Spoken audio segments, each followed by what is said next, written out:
خب دوستان، رسیدیم به اینجا کلیسای عظیم سنت گریگور، بزرگترین کلیسای ارمنستانه. همینجا که میبینیم.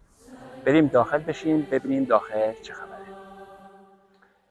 اینجا کلیسای سنت گریگوره، بزرگترین کلیسای ارمنستان که سال 2001 به مناسبت 1700 سالگی دین مسیحیت ساخته شد. اما چرا اسمش رو گذاشتن سنت گریگور؟ دوستان، چون گریگور اولین رهبر دینی ارمنیان بود و در اوایل قرن چهارم تیرداد سوم پادشاه وقت ارمنستان را به دین مسیحیت آورد و از اون زمان ارمنستان اولین کشور مسیحی جهان شد.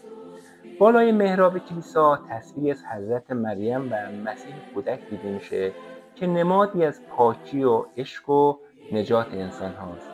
اگه این ویدیو رو دوست داشتی لایک کن و با دوستات به اشتراک بذار.